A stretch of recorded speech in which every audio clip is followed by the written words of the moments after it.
Absolutely. I'd like to call this meeting to order. And carrying on with our land acknowledgement, we respectfully acknowledge that the land on which we gather is the unceded ancestral territory of the Silks Okanagan peoples and the Splatsine of the Secwepemc Nation. Right off the bat, there are two proposed amendments for tonight's agenda. Number one would be the removal of item 5.2, the Community Emergency Preparedness Fund grant application. It appears that the staff have the ability does not require council's resolution for grant applications under 50,000, and this application falls below that threshold. So as a result, council discussion or formal endorsement is not required, and staff are recommending removing this item from the agenda. And also number two, there's the addition of the Okanagan Collaborative Conservation Program request for a letter of support. It's a timely issue that we just received last minute, and they've received a request from the Okanagan Collaborative Conservation for a letter of support in grant funding to the tune of, I believe, $35,000. So if we're able to add that to the agenda tonight without any issues, moved by Councillor Wayner, second by Councillor Drapla. Then, having said that, we'll look to move for the adoption of the agenda as amended. Councillor Drapla, seconded Councillor Valstar, thank you. And then now we'll look for the adoption of the minutes from the regular council meeting February 2nd, 2026. Councillor Fowler, thank you, and Councillor Valstar, thank you. And with that business being done, I'd like to welcome Inspector Blake Kennedy and Staff Sergeant Ivan Lee for their fourth quarter policing report. Gentlemen.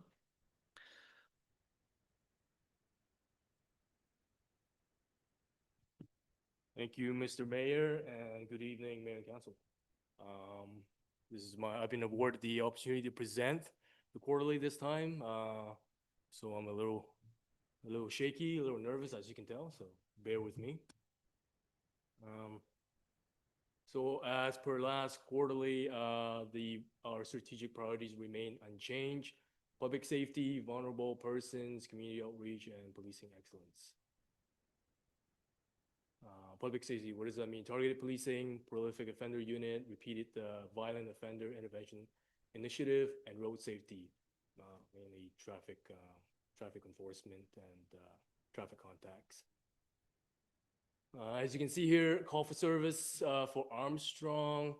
Last year at this quarter was 277. This year we're at 254. So there's a decrease of 8.3%.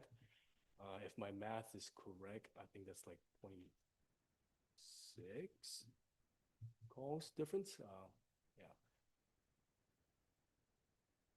The criminal code offenses for Armstrong compared to last year, it did go up, I believe, 9 calls with a 13.8% increase. I'll speak more to that in the next two slides as the number kind of correlates to the next two slides. Violent offenses, as you can see in Armstrong, compared to last year, 2024, compared to this year, there is I wouldn't say a huge jump. It's a 12 files jump.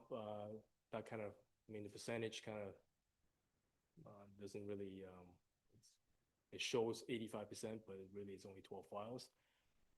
I did do a breakdown in regards to the violent offenses for Armstrong in the last quarter. So we did have, Mr. Mayor, as you're aware, we did have a couple of high-risk files with CIBC and as well as the barricaded man with ERT activation there. We did have an increase in IPV domestic violence file within Armstrong. None of them are actually repeated offenders. They're actually all separate domestic violence incidents. Obviously, then we have a couple of city files as well that was generated with the city as well.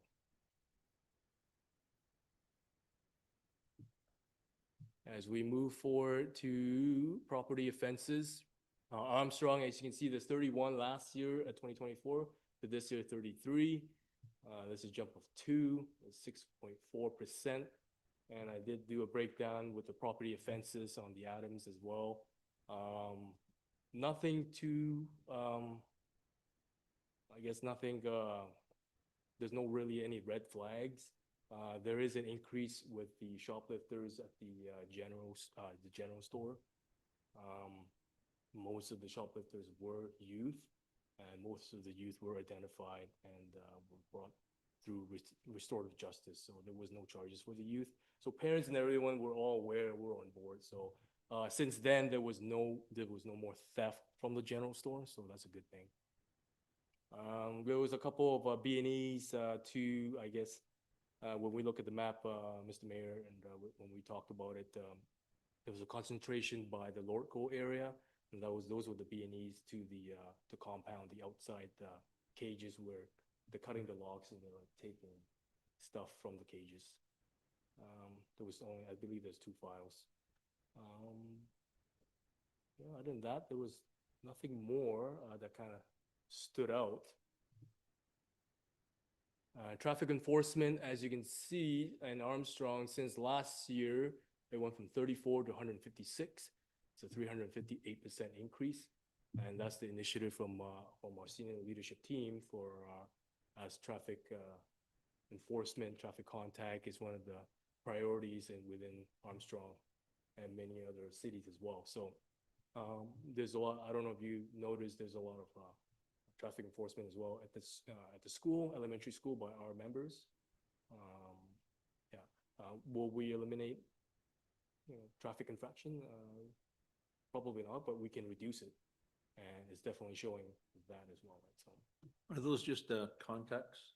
It's a combination of traffic contact. When we talk about traffic contact, we mean like violation ticket, written warnings, notice and order. That'd be like notice and order usually falls for no front plate, tinted windows, loud exhaust. Those are the things, right? So there is I would say some members are more prone to writing violation tickets, and some are more prone to writing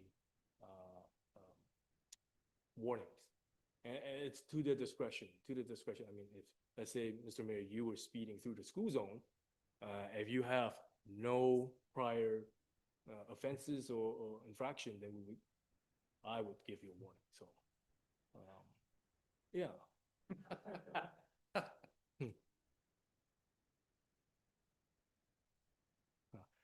Vulnerable person, special victims unit, mental health calls, and toxic drug crisis. As you are aware, the decriminalization pilot project has ended since January of 31st of this year. So all business is as usual for drug possessions and all that stuff. So, so we do have a couple of in-house training for newer members that never actually went through prior to decriminalization, so they never actually went through drug charges and possession. So we do have training that bring them up to speed as well. Integrated crisis, that will be a mental health team. As you can see, just focus on the North Okanagan, that's 83 files. I can speak more to that in the next slide. As you can see, the North Okanagan. So this year we have a total of 83 files created this quarter. Of the 83, 5 of them are actually apprehension by police, meaning that they're a risk to themselves or risk to the public. Then we have to intervene under the Mental Health Act under Section 28, where we apprehend and take them to the hospital to see a psychiatrist. And then the other 3 files of the 83 were Form 21, 10, and 4. That's usually issued by the hospital. It's much like a warrant, but we see it as a Form 21. We apprehend and take it back to the hospital. And then the rest of the files, the remaining 75 files, they're mainly, I mean, police did attend. However, there's no intervention. There's nothing there for us to do. There could be a guy that's talking to himself in the playground, but there was no imminent danger to himself or the others or the public. So that doesn't warrant us to apprehend. Any question on that? No. Community outreach, youth connection, that's in Armstrong, pretty frequent by our members, usually at the school. As Stephen, have you noticed, our members do reach out, and Sam McClellan does go to our school and continue that connection. Community engagement, I don't think there is much for Armstrong until perhaps the summer, as we all know that the musical ride is coming to Armstrong. Oh, my apologies. They may not be coming. I don't know. Could be. Yes. Here's some photos of community engagement by Vernon City there. Volunteers doing speed watch. Policing excellence, detachment level training. PRTC is our training center, where yearly, there's a lot of training that membership goes there. That is it. Questions? Thank you very much, Ivan. That's great. Anybody have any questions? Councillor Bellstar. Thank you very much for the report. I really appreciate it. I'm very impressed to see the increased traffic safety focus, as that's been, a priority that the community has really spoke for. And I really like to see data that backs it up. So I really appreciate that. Thank you. Anything else?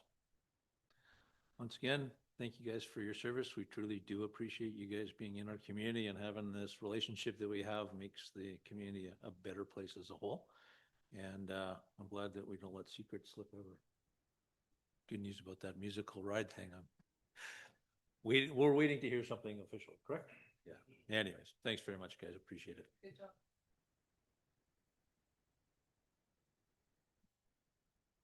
And up next, under 5.1, the strategic plan update, prepared by CEO Seidel. Thank you, Worship. So this is just a quarterly update on the strategic plan, to give a bit of an update on the priorities and where we're at. This document will be used as part of our annual report submission for this year. So wanted to get this in front of council. So as the report notes, there's just a couple of changes from the last update that we had for the third quarter. They're noted in the report, but I'll just read them quickly. The reserve and surplus policy update was completed. The EV charging stations here at City Hall was finally completed and operational. The procurement process for PV Boulevard North was issued in late December, and we're anticipating an award to that project very quickly. The procurement process for the water reservoir and transmission line is also underway. The initial non-mandatory site meeting generated a significant amount of interest, which is encouraging as it relates to potential contractors that would be submitting on that. So that's good.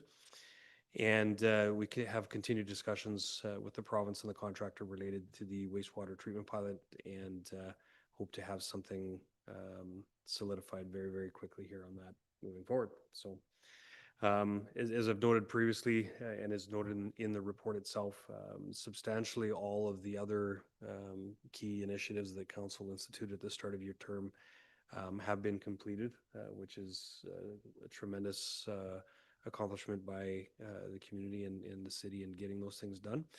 And so we're just trying to get the last few of them fully underway or completed this year. So that's what we're busy working on. So. Any questions for Trevor? No?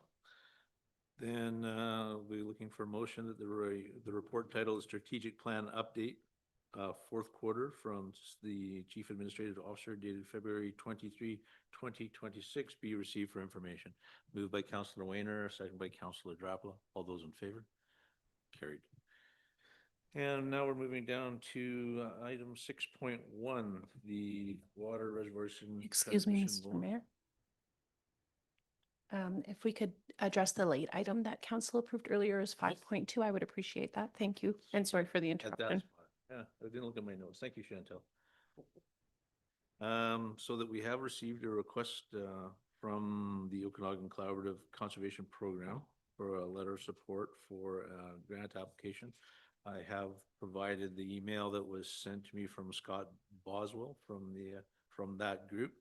And as you can see, it was sent the day before the funding window closed, but they were given an extra week to get in any support documentation. So we were able to get it on our agenda for tonight, and I would be happy to answer any questions. This funding is part of an $85,000 overall budget for the shared priorities of the collaborative leadership table. And essentially, the Collaborative Leadership Group is a memorandum of agreement between the Silks Nations leadership and local governments. This phase that we're looking at focuses on identifying, refining, and initiating stewardship actions to protect and restore priority spring sheds across the Okanagan and the Similkameen watersheds. I'd be happy to answer any questions, Councilor Furlong. No? All right, then we'll put a motion on the floor that